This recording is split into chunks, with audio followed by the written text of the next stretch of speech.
Muito bem, mas afinal, o que é o magnetismo? O magnetismo nos lembra ímãs desse tipo aqui, né? Esse é aquele ímã famoso lá de quem assistiu o desenho do Papaléguas, né? Que vira e mexe, ele arrumava um ímã gigante desse, fazia, né, o Papaléguas, o coiote fazia o Papaléguas, comia umas bolinhas metálicas para ver se pegava, né? Então sempre achava essas coisas. Isso aqui é um cartoon de 1935 do detetive Dick Tracy, né? Olhando aqui o seguinte: a nação que dominar o magnetismo dominará o universo, né? E ele tem um pouquinho de razão. Pensando num herói em quadrinhos mais próximo, todo mundo conhece o Magneto, do X-Men, não é verdade? E eu já fiz uma vez uma palestra sobre essa coisa da física dos super-heróis, né? E eles são ótimos, porque eles violam todas as leis da natureza que a gente pode conhecer. O Magneto, por exemplo, né? Ele é um monopolo magnético, né? Porque ele atrai, repele a coisa, sem ser um campo de dipolo, né? Ele funciona como um monopolo, né? O Magneto, por exemplo, num dos filmes lá, é capaz de levantar uma das pontes lá, que pesa milhões de toneladas, milhares de toneladas, ele levanta, né? Ainda bem que ele tem pernas fortes, né? Porque ele, tudo bem que ele faz um campo magnético forte, mas o peso não ia ficar em cima das pernas dele quando ele levanta, né? E assim por diante, né? O magneto é capaz de arrancar o ferro que você tem dentro da sua hemoglobina, né? Fazer levantar você com o ferro da hemoglobina e te arrancar o ferro para você morrer, entendeu? Então aí vai os infinitos poderes do magnetismo. Mas a gente usa tanta palavra de magnetismo, muitas vezes nesse sentido, não é? Você tem uma atração magnética pela pessoa. Casalzinho de namorados apaixonados, assim, né? Tá? Ou muitas vezes a gente usa a palavra magnetismo com a ideia de carisma, né? A pessoa é muito carismática, ela tem uma personalidade magnética. Está sempre associado com isso. No século XVII, ele chamava os hipnólogos de magnetizadores. Né? Que as pessoas, o Mesmer, por exemplo, que é muito famoso com essa coisa de hipnotismo, chamava de magnetizadores os hipnólogos, né? Porque se alguma coisa se atraía, prendia a atenção da pessoa. Né? E até a vodka russa, né? Absolute magnetismo, né? A vodka russa. Então vamos, sabendo de todas essas coisas, vamos tentar descobrir então um pouco da magia do magnetismo, né? Vamos ver se a gente consegue ser um pouco o aprendiz e feiticeiro aqui e tentar entender por que o Polo Norte atrai o Polo Sul e vice-versa, e polos iguais se repelem, né? Gerando esses campos tão interessantes, né? Como que pedaços de materiais como esse geram essa propriedade tão famosa. Então, de onde vem o magnetismo? Ele vem do conceito do momento de dipolo magnético orbital, que surge uma ideia bem simples da gente imaginar o elétron girando em torno do núcleo, ele tem um momento angular. Esse momento angular a gente pode pensar que um elétron girando em torno do núcleo é como se fosse uma corrente, uma espira de corrente gerando em torno do núcleo, carga girando em torno do núcleo, fazendo um movimento de espira, gera corrente, corrente gera campo magnético. Então, eu tenho um momento angular saindo aqui da tela e o momento magnético na direção oposta entrando na tela. Então, isso surge o conceito de dipolo magnético. Mas também existe essa outra propriedade aqui fundamental, que é o spin, que é uma propriedade intrínseca do elétron, sem análogo clássico. Nós somos muitas vezes tentados a imaginar o spin dessa maneira. Eu tenho uma bolinha carregada, teria a corrente, gera um momento magnético. Só que a gente quebra a cara porque o nêutron não tem carga elétrica e tem spin. Certo?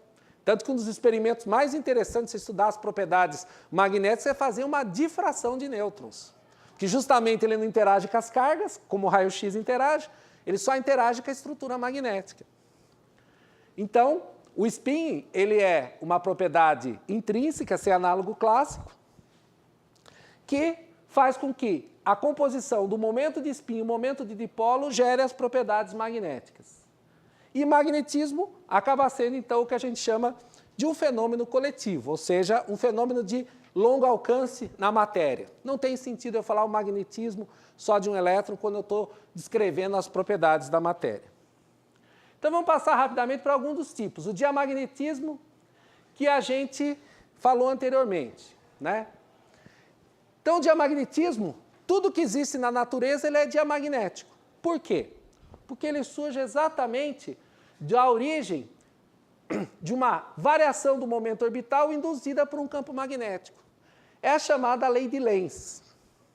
Bem, imagine que eu tenho uma espira aqui, aqui eu tenho um ímã. A hora que eu aproximo o ímã da espira, eu tenho um campo magnético variando, porque ele está aproximando, vai gerar o quê? O campo magnético numa espira vai gerar corrente, a lei de Faraday.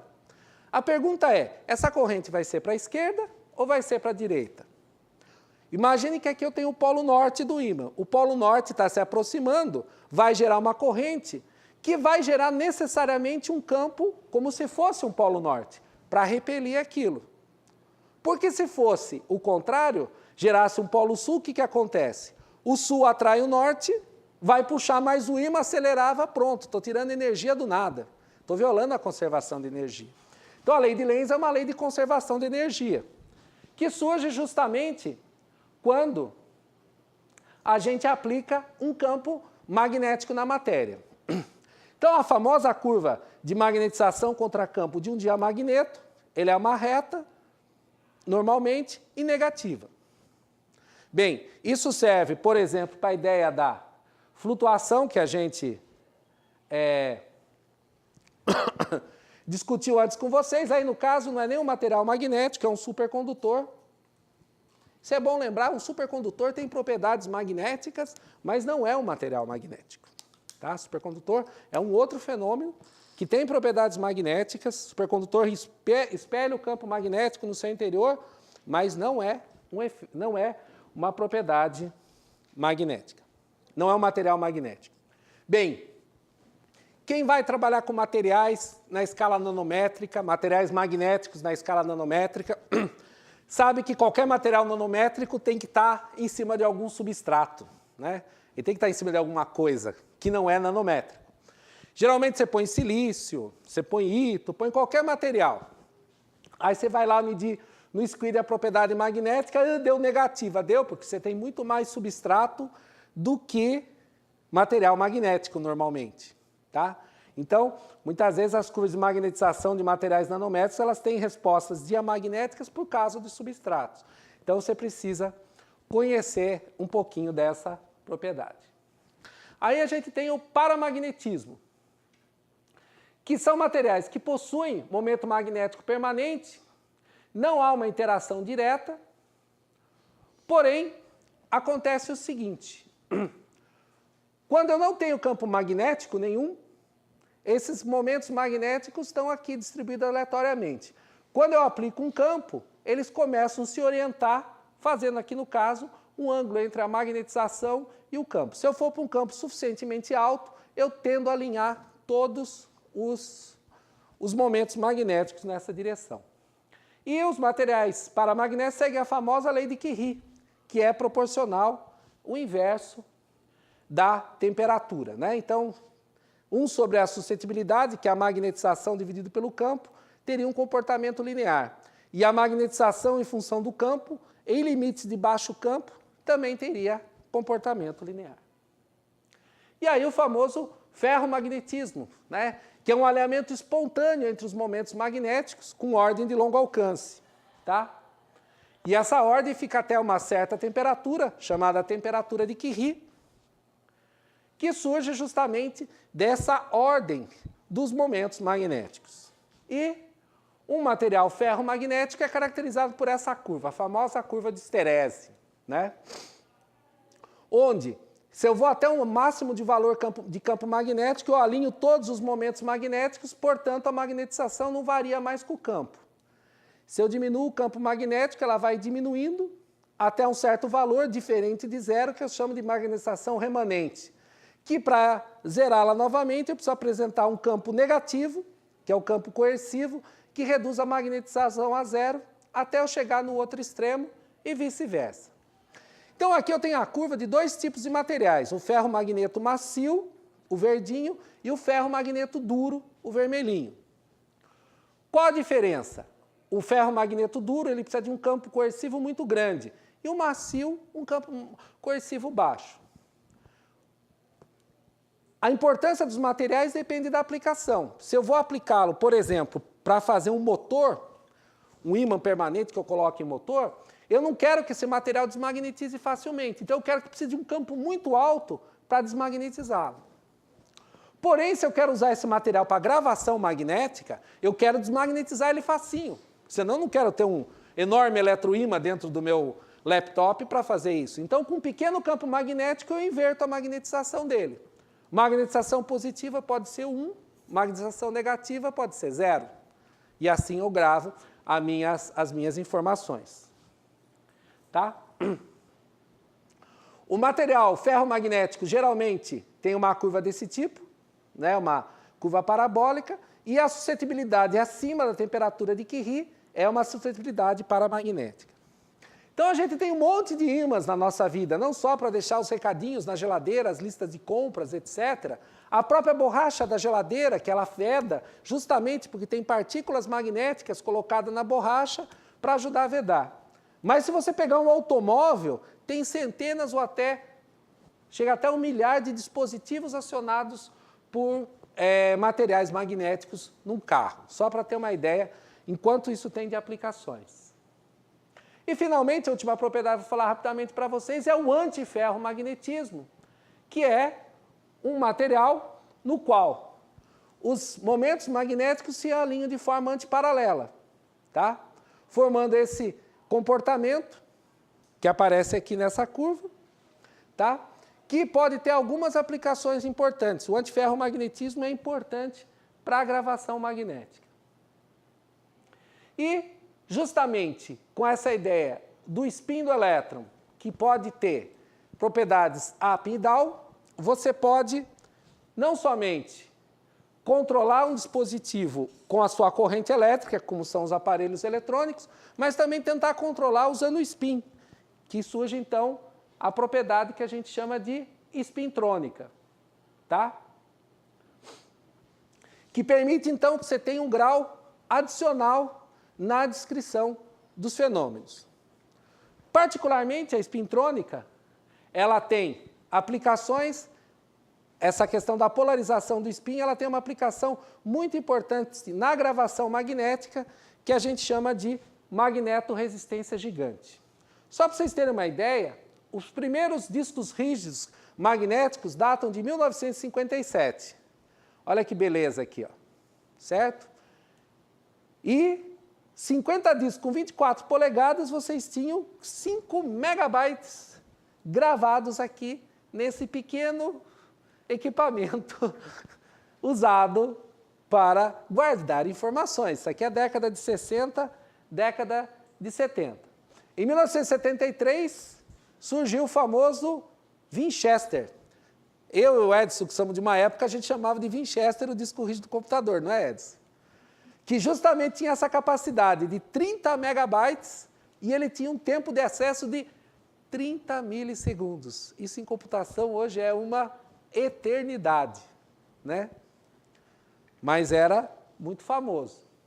E tudo isso cresceu, né? Conseguiu ter o grande avanço na gravação magnética. Nós temos hoje facilmente discos rígidos de 1 terabyte por causa de um fenômeno magnético que foi descoberto em 1986, que é o fenômeno da magnetorresistência gigante, tá?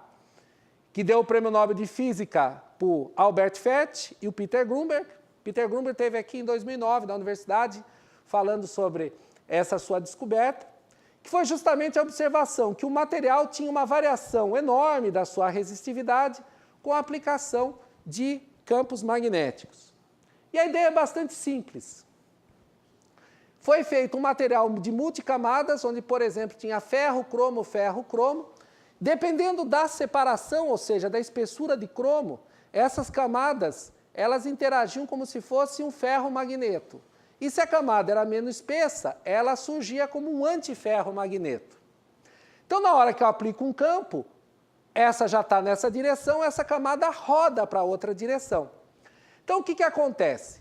Quando um elétron chega aqui na camada antiparalela, o elétron entra na camada, o spin do elétron vai se orientar com o momento da camada. Então, se entra um elétron com o spin para cima, ele vai aqui entrar, tudo bem, mas ele chega aqui, pumba, bate na camada que está com o momento para baixo. Então, ele tem que rodar a sua magnetização, o seu spin. Então, aumenta a resistência. Se ele já chegou com o spin para baixo, ele já espalha na primeira. Quando eu aplico um campo e oriento as duas camadas, o que acontece? O elétron que entrou com o spin para cima, ele passa direto. Então, a resistência é muito menor. Então, isso permitiu fazer as cabeças leitoras dos discos rígidos, porque agora você faz isso na escala nanométrica. Antes, eu precisava de uma bobina para ler o momento magnético da gravação que eu tenho. Então, eu pude diminuir muito o tamanho da gravação, daí que os discos rígidos foram para esses números bem grandes. Muito bem. Vamos entrar em algumas das aplicações que a gente tem feito. Eu dei um overview aí para vocês. E dois assuntos que eu tenho trabalhado, em particular esse assunto de polímeros condutores, que eu tenho trabalhado já há quase, fazendo acho que quase 20 anos, com o Ernesto lá no LIEC. Uma conversa que a gente encontrou no dia na rua. Eu estudo polímero condutor, ele tem spin, será que isso não tem magnetismo? Ele disse, vamos estudar, vamos investigar essas coisas. Bem, eu não vou me atrever a falar muito de polímero, vocês são químicos, entendem muito melhor do que eu, né? Isso aqui só para a gente lembrar que os polímeros condutores têm grandes vantagens, né? Porque eles podem ter as suas propriedades controladas de tal forma, então eles até são chamados de metais sintéticos, né? Que eles conseguem ter condutividades variando de uma maneira muito grande, você pode construí-lo em pequenas escalas e, principalmente, controlar a condutividade dele em larga escala. E o mecanismo de condução de polímeros condutores está associado justamente com uma coisa muito interessante que a gente chama de pólaron, que nada mais é do que um defeito na cadeia polimérica que o elétron se acopla. Então, eu posso ter pólarons e, quando eles se acoplam, formam o pólaron tem spin meio e eu posso acoplar dois pólarons formando um bipólaro, que tem spin zero. Então, normalmente, muitos dos polímeros condutores, eles aumentam a condutividade justamente quando eu aumento a quantidade de bipólaros. E acaba levando uma cadeia mais estável. Mas o que a gente começou a brincar e descobriu é o seguinte, o que acontece quando eu reduzo ou oxido parcialmente um polímero? Ou seja, eu não estou nem no extremo nem no outro, eu estou no meio do caminho. Então, é muito conhecido que modifica a condutividade, aparece um comportamento magnético e, em condições muito especiais, surge o que a gente chama de ferromagnetismo polarônico. Esse ferromagnetismo a gente começou estudando nesse polímero, poli-3-metiltiofeno. Foi uma tese da Alessandra, que foi aluna do Ernesto aqui da Química, onde a gente, ao estudar o polímero era feito por processo eletroquímico, não vou entrar nos detalhes aqui, mas ele formava um pó. Então a gente, vamos fazer uma pastilha. A gente descobriu que a magnetização do polímero dependia da pressão que eu aplicava nessa pastilha. Então, aqui, 250 bar, o pretinho, 583, 833 bar. Então, subiu a magnetização de saturação, significa que eu estou aumentando o número de momentos magnéticos que eu tenho no meu polímero. Isso aqui feito em 300 Kelvin. Ou seja, se eu der um zoom nessa região, eu vou justamente observar que esse polímero tem magnetização remanente, então, o com mais alta pressão tem mais alta magnetização remanente, porém ele tem um campo coercivo baixo, aqui em torno de 70, 80 Örsteds, e chega até 100 Örsteds nesse polímero com mais baixa concentração. Então, esse foi um dos primeiros trabalhos que a gente publicou, isso foi no ano de 2001, porque a grande pergunta que surge quando você vai trabalhar com isso é o seguinte: